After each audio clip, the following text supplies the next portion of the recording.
trong tiếng đi ai, người ôm lấy muôn loài, nằm trong tiếng đi ai. Mệt quá đôi chân này, tìm đến chiếc ghế nghỉ ngơi.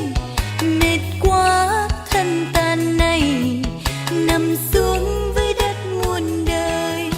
Kìa con biết bao người dìu dắt tới quanh đây.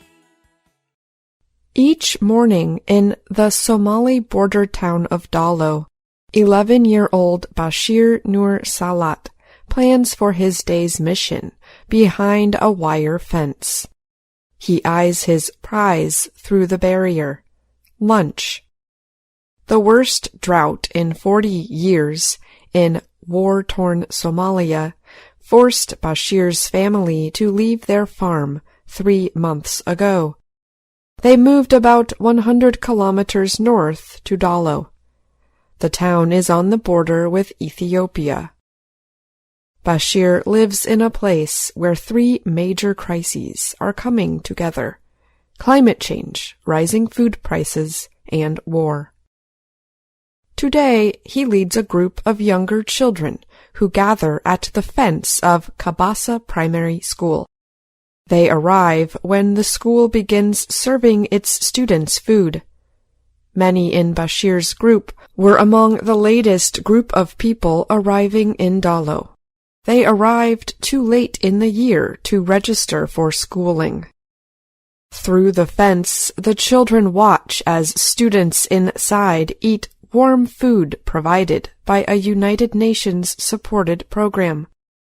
The program provides one of the few dependable sources of food in the town. One by one, the children make their way through a broken part of the fence.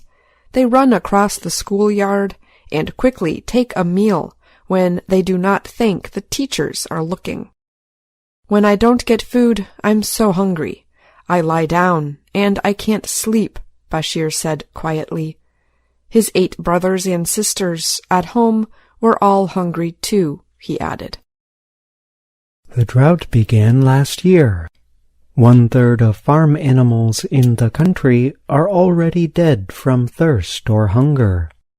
Crops and fruit trees have dried out. Somalia needs to import more food, but people cannot afford to buy it. Foreign aid is decreasing and food prices are rising quickly because of the war in Ukraine, the world's 4th largest grain exporter.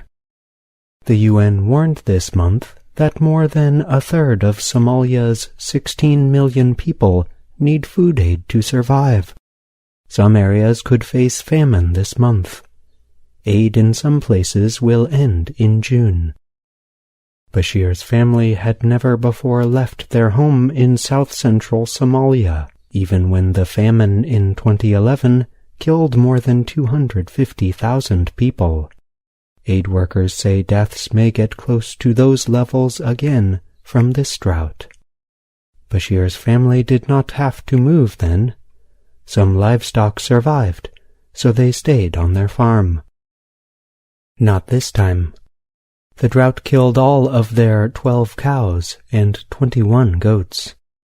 I've never seen a drought like this before, said Bashir's 30-year-old mother. Such situations are set to become more common in Somalia.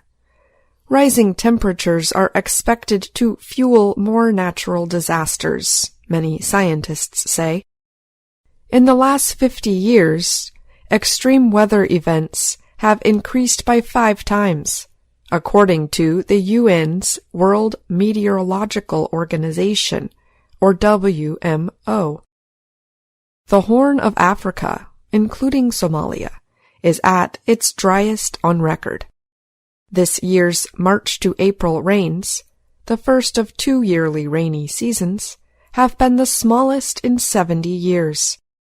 The second rains from October to December are also predicted to be unusually dry.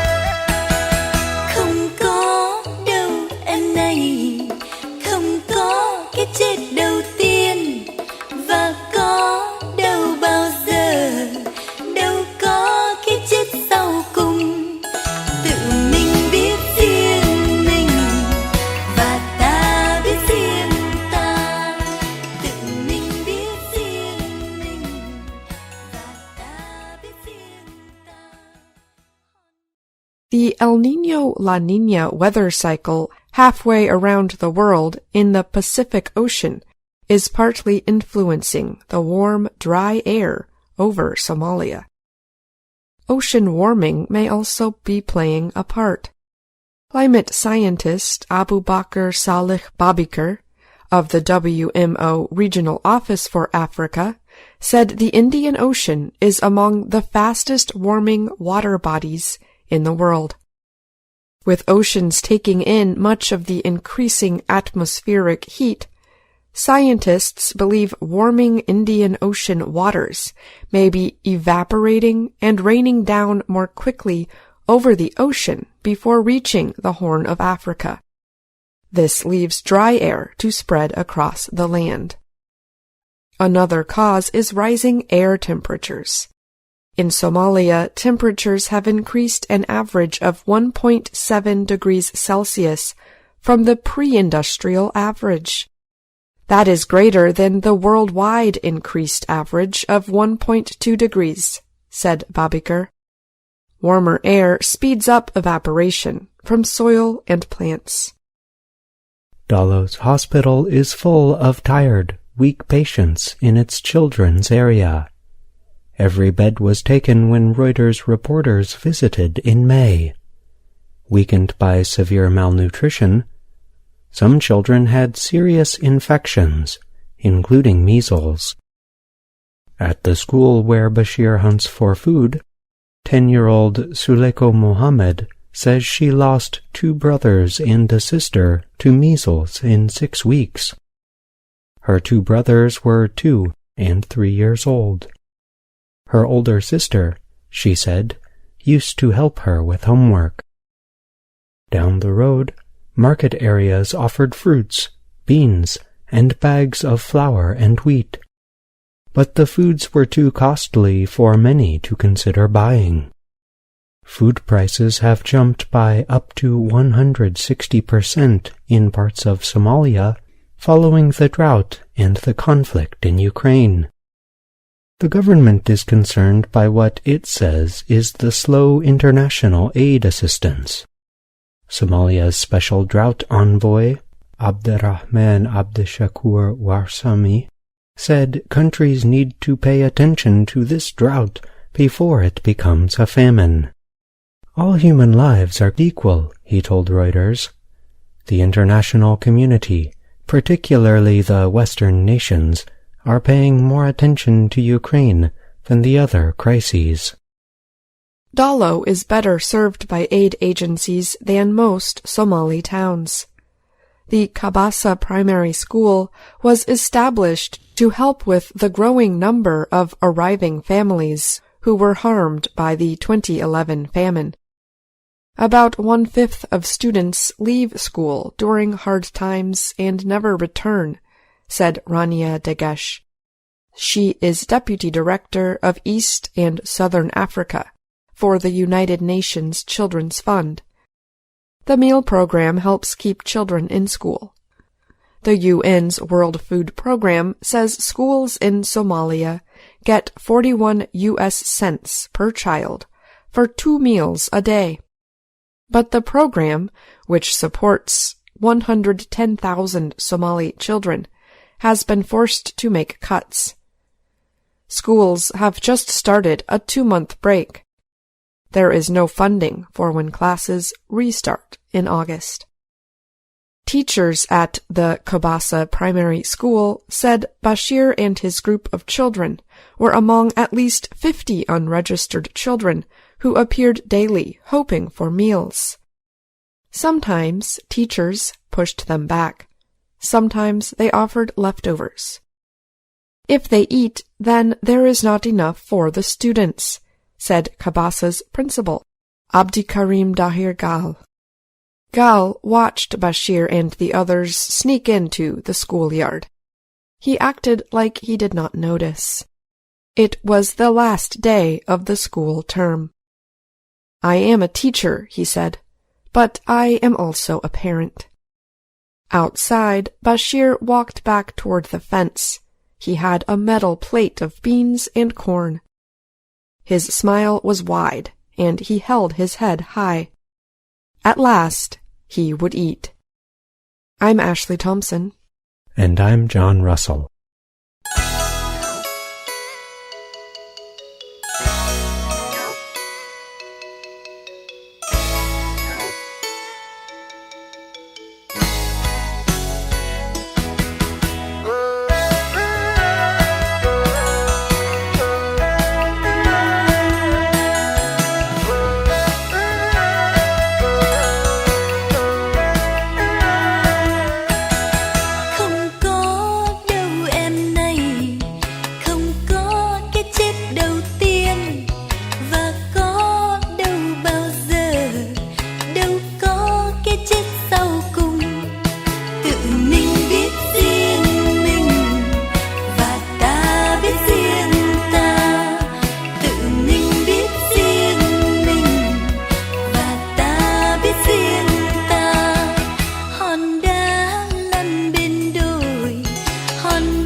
nằm xuống